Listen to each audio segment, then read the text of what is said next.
Good morning student. कैसे हैं आप लोग? आशा है कि आप लोग अच्छे होंगे और मस्त होंगे। आज हम पुनः आप लोगों के लिए आवाज़ वर्ड का प्रयोग लेके आए हैं। अगले वीडियो में ही मैंने आपको पहले ही बताया कि किस तरह से जो है यूज़ करना है, एम इज़ आर का जो है ना कैसे प्रयोग करना है, कहाँ पे करना है, उसका सारा जानकारी हमने अगले वीडियो में दे रखी है। और जो लोग अभी तक नहीं देख पाए हैं उसे, वो लोग जो है न देख ले जाके, जो कि जो है न शुरू से बेसिक है और वहाँ से समझने के बाद वाजवर भी खूब अच्छा से समझ में आ जाएगा। जी हाँ, तो वीडियो को शुरू करने से पहले आप सभी से बस इतना ही आग्रह है। जी हाँ, आप सभी से बस इतना ही आग्रह है कि चैनल को सब्सक्राइब करें और इसे ज़्यादा से ज़्यादा सपोर्ट करें, ताकि हम आपके लिए जो है तरह तरह के जो है पढ़ाई के वीडियो लेके आ सकें। चलिए बिना देर के हुए शुरू करते हैं आज का टॉपिक, जो कि है कि यूज ऑफ वाजवेयर। ठीक है, तो एक चीज़ दिए ध्यान रखें दोस्तों कि बेसिक से समझने के बाद हमें बहुत सारी चीज़ों का फ़ायदा होता है। चलिए देखें क्या है बेसिक पॉइंट। जी हाँ, basic point, all basic points of was were. देखें, किसी भी चैप्टर के रूल्स, स्ट्रक्चर, एग्जाम्पल्स इत्यादि चीज़ों को सीखने से पहले उसके बेसिक पॉइंट को सीखना आवश्यक होता है, क्योंकि ये होते तो हैं बेसिक सी चीज़ें, परंतु काफ़ी उपयोगी होती है। एक कहावत आप लोग सुने होंगे कि मछली मारने से पहले बंसी को चलाना सीखना पड़ता है, भिरखा को फेंकना सीखना पड़ता है। तो उसी तरह से हर चीज़ को करने से पहले, हर चीज़ को समझने से पहले उसका बेसिक चीज़ जानना बहुत ज़रूरी है। ठीक है, तो देखिए सबसे पहला है सब्जेक्ट। जी हाँ, सबसे पहला है सब्जेक्ट, यानी कर्ता किसे कहते हैं। देखिए सब्जेक्ट सिंपल सेंटेंस के वाक्यों में जिसके बारे में जिक्र किया गया हो, अर्थात जिसके बारे में कुछ कहा या बताया गया हो, उसको उस वाक्य का सब्जेक्ट यानी कर्ता कहा जाता है। जैसे मैं मजबूत था, आई वॉज हेल्पलेस। आप व्यस्त थे, यू वर बिजी। वो मेरा दोस्त था, ही वॉज माई फ्रेंड। जी हाँ, इसी तरह से और सारी भी एग्जाम्पल दिए हुए हैं। देखिए यहाँ पे क्या है कि इन वाक्यों में मैं, आप, वो, वे लोग क्या है, कर्ता है यानी सब्जेक्ट है, क्योंकि इन वाक्यों में इन्हीं सब के बारे में जिक्र किया गया है और ये सभी सिंपल सेंटेंस हैं। जी हाँ, सिंपल सेंटेंस। और सेंटेंस कितने प्रकार के होते हैं वो सारी चीज़ें हमने अगले वीडियो में बताई है। और एक चीज़ याद रखें कि सेंटेंस जो है हर यूज़ में जो है बदलेगा, हर यूज में बदलेगा। जैसे सिंपल सेंटेंस हुआ, इसके बाद जाके नेगेटिव सेंटेंस हुआ, इंट्रोगेटिव सेंटेंस हुआ। तो ये सारी इसमें से नेगेटिव सेंटेंस और इंट्रोगेटिव सेंटेंस दोनों रह जाएंगे, सिर्फ सेंटेंस जो है ना सिंपल सेंटेंस के जगह पे दूसरा चीज़ आ जाएगा। चलिए देखिए इसमें है क्या, प्रोनाउंस और उनके हिंदी मीनिंग्स। ठीक है, देखिए आप सभी को ये सारी चीज़ें जो है बेसिक सी चीज़ें लगभग सबको पता ही होंगी कि आई मतलब मैं होता है, वी मतलब हम लोग होता है, हम या हम लोग। ठीक है, तो ये सारी चीज़ें अगले वीडियो में ही हमने जानकारी दे दी है। तो चलिए इन सब में समय गंवाने से अच्छा है कि आगे बढ़ते हैं। देखिए वाज वर्ड के हिंदी मीनिंग क्या होते हैं। ठीक है, ये समझना बहुत ज़रूरी है। देखिए वाज वर्ड जो होता है, देखिए वाज में क्या है कि था, थी, थे। जी हाँ, था, थी, थे, दोनों वही होगा वाज और वर्ड दोनों में। देखिए वाज वेयर वाले वाक्यों की पहचान क्या होती है, इसमें दिए गए कुछ स्ट्रक्चर के अनुसार होते हैं। ठीक ना, तो अंग्रेजी वाक्यों की पहचान इसके स्ट्रक्चर के हिसाब से हम कर सकते हैं। तो वो स्ट्रक्चर क्या है, चलिए हम लोग देख लेते हैं।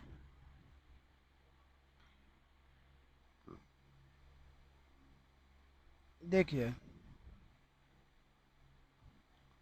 वाज वेयर के स्ट्रक्चर के अनुसार, ठीक है, subject plus was were plus complement, ये हो गया आपका सिंपल सेंटेंस में। उसी तरह से आएगा नेगेटिव सेंटेंस, जिसमें कि इसके बाद जाके नेगेटिव सेंटेंस में क्या लिखेंगे हम लोग, क्या स्ट्रक्चर आएगा, subject plus was were plus not complement, ठीक है। इसके बाद जाके इंट्रोगेटिव सेंटेंस में आएगा वाज वेयर प्लस सब्जेक्ट, ठीक है। इसमें नोट भी लग सकता है, अगर नेगेटिव सेंटेंस और इंट्रोगेटिव सेंटेंस दोनों अगर मिला हुआ है तो उसमें नोट भी हम लोग लगा सकते हैं, ठीक है। तो was were plus subject plus not plus complement, ठीक है। इसके बाद जाके आगे जो है ना समझने को मिलेगा कि कहाँ पे जो है ना वाज वेयर का जो है ना प्रयोग होना चाहिए, कहाँ पे नहीं होना चाहिए, आगे हम लोग बात करेंगे। चलिए अगला देखते हैं। देखिए, हिंदी वाक्यों की पहचान। हिंदी वाक्यों के अंत में था, थे, यानी हिंदी वाक्यों के अंत में था, थे, थी या थी मुख्य क्रिया के रूप में रहता है, ठीक है।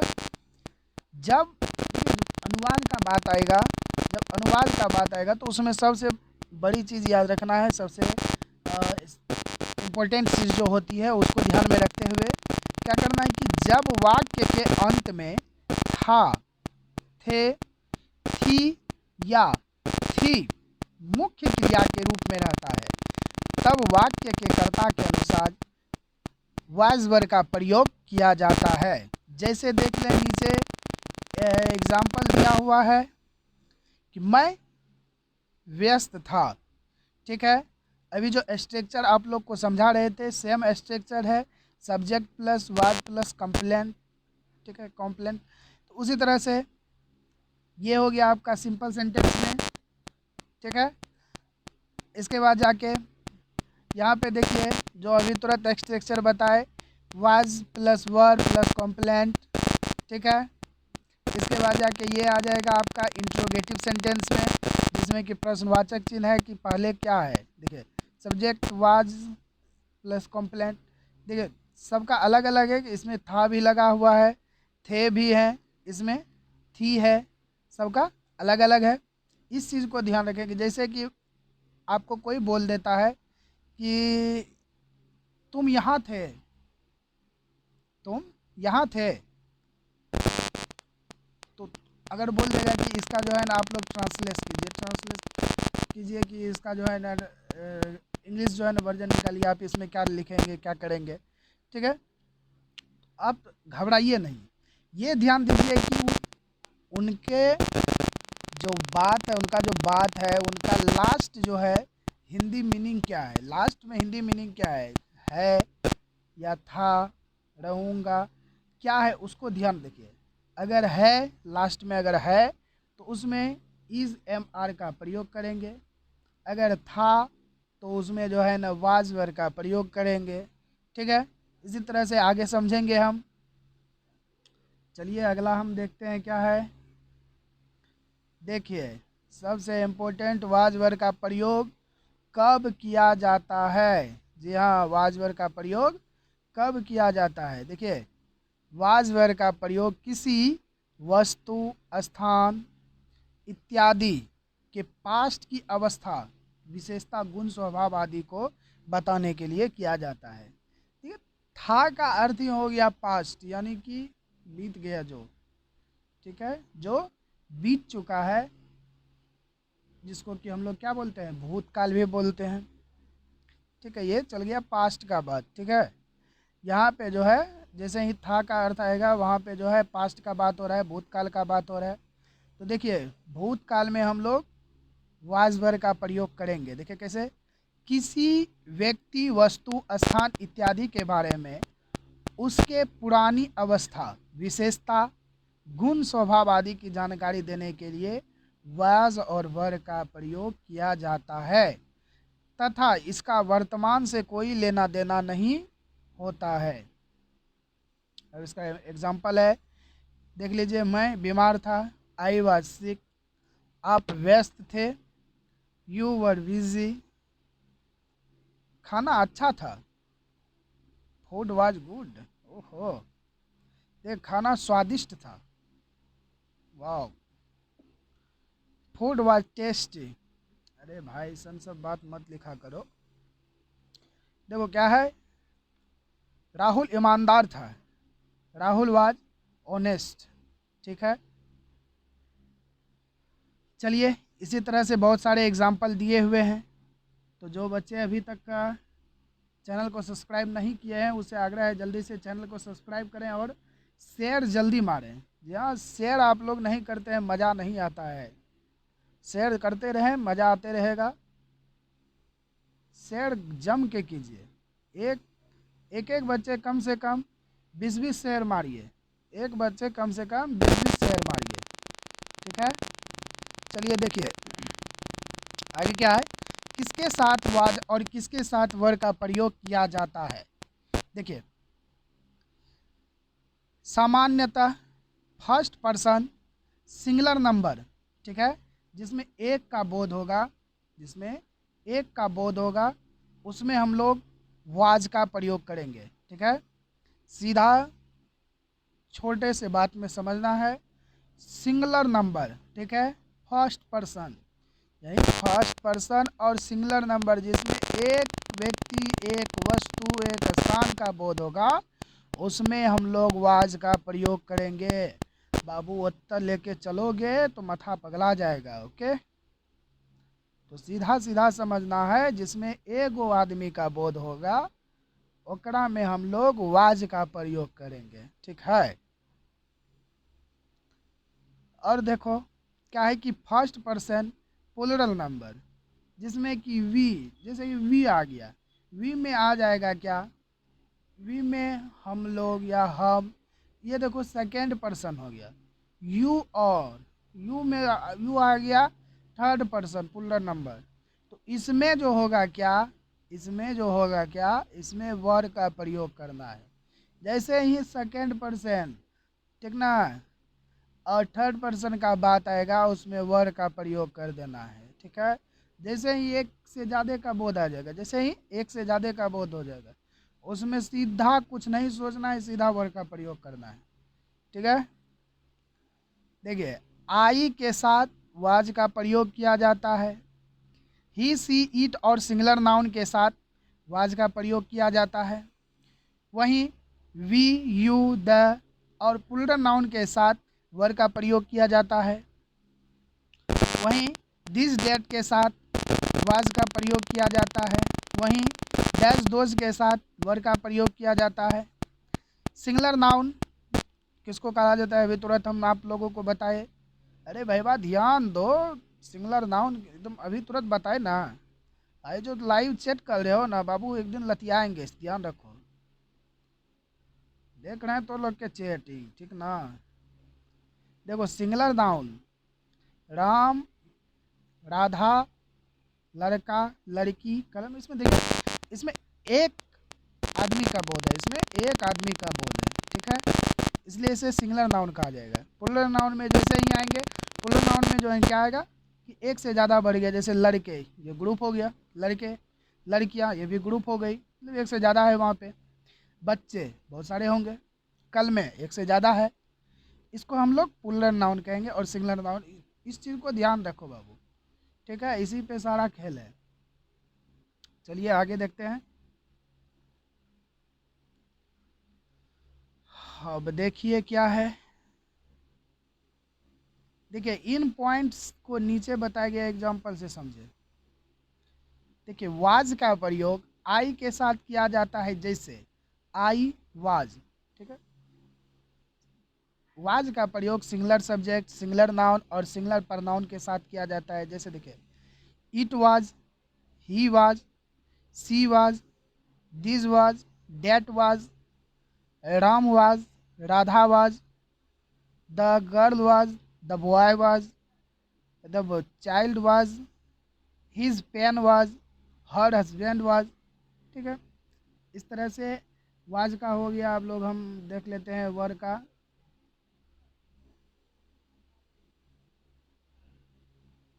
देखिए वर में देखिए क्या है, सेकेंड पर्सन प्लूरल प्रनाउन और नाउन। ठीक है, आगे जाएंगे नाउन प्रनाउन के बारे में भी बात करेंगे। ठीक है, देखिए वर का प्रयोग किस किस में होगा, we, you, they, these, those, children, the girls, the boys, the pens, my friends, our brothers, their sisters, I had you, he and, I and you, he and, he and you, Raj and Mohan.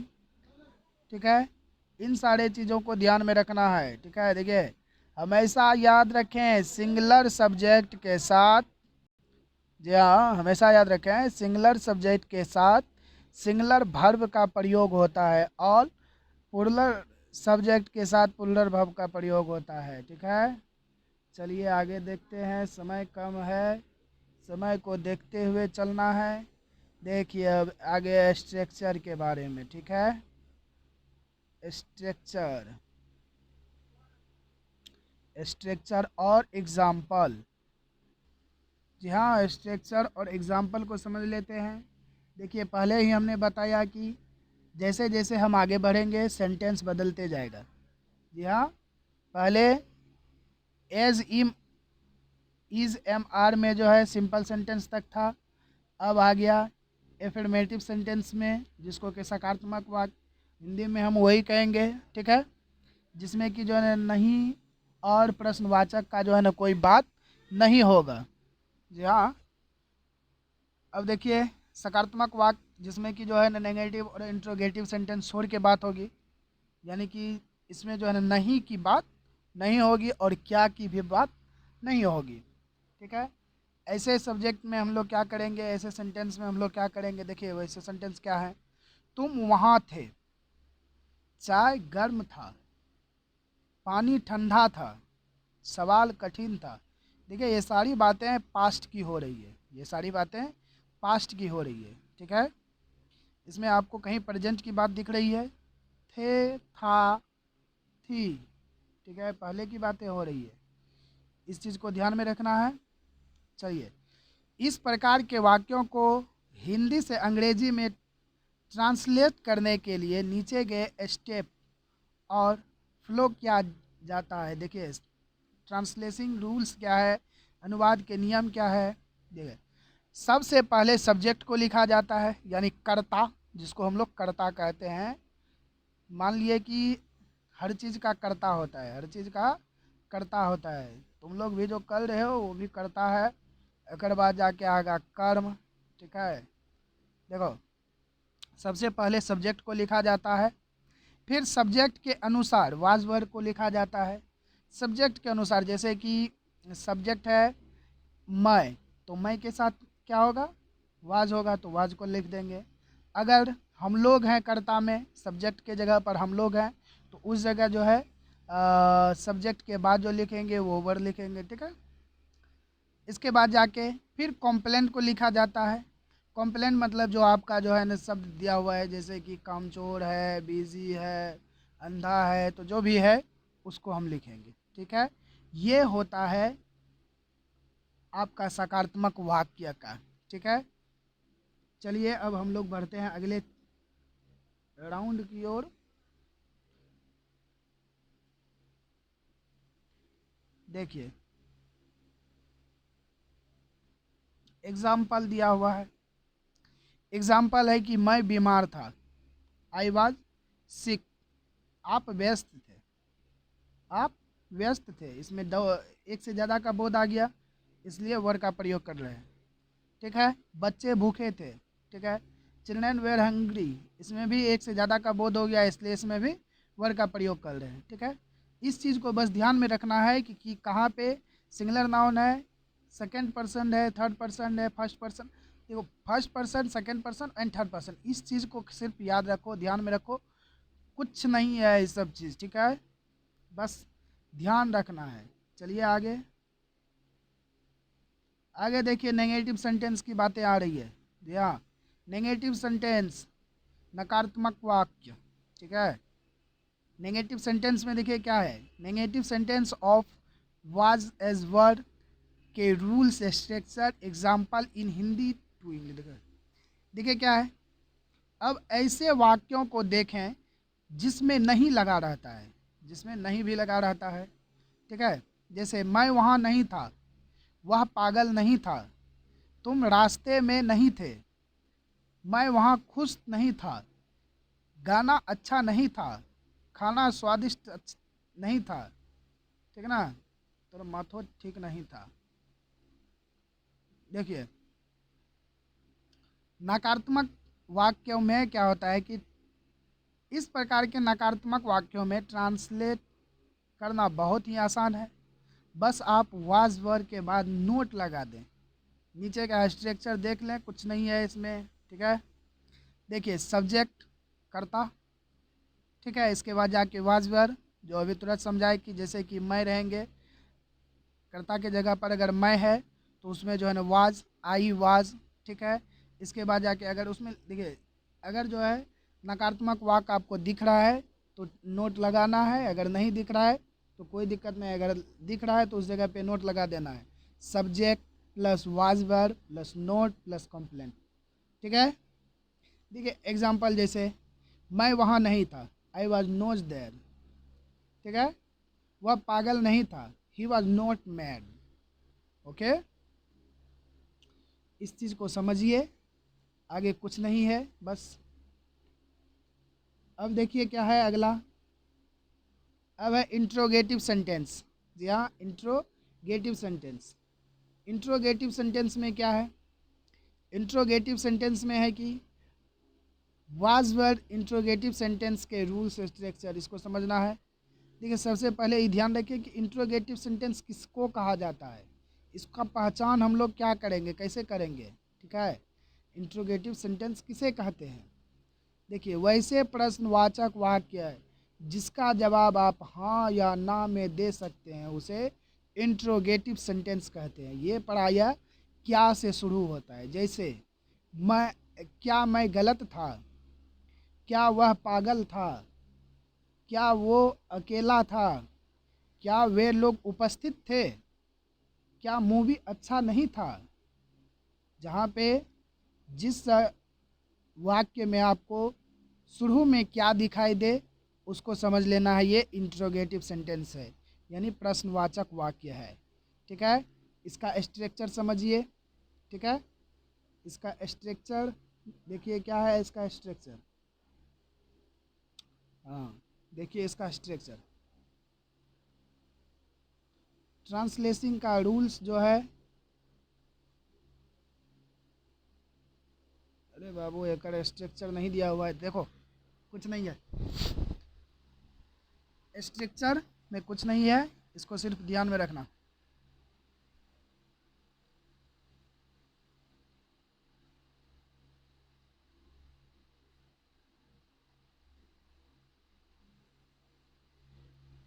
थोड़ी सी waiting हो रही है, इसके लिए खेद है हमें, ठीक है।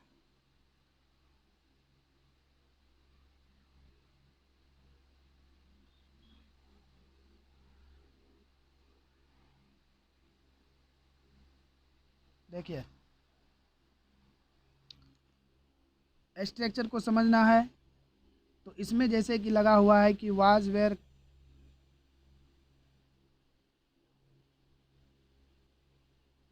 वाज वेयर लगा हुआ है इसमें, ठीक है। इसी तरह से इसका स्ट्रक्चर जो हम लोग लिखेंगे उसको देखिए क्या हुआ है, सबसे पहले जो है क्या है, was were, was were plus subject plus complement, ठीक है। इसके बाद जाके was were plus subject plus not, इसमें दो भी तरह के आते हैं। इसमें क्या है कि क्या, सॉरी ये ज़्यादा हो रहा है, इसको थोड़ा कम किया जाए। वाह, ऐसा ना करेगा तो गड़बड़ाइए जाएगा रे, ये भी ज़्यादा है।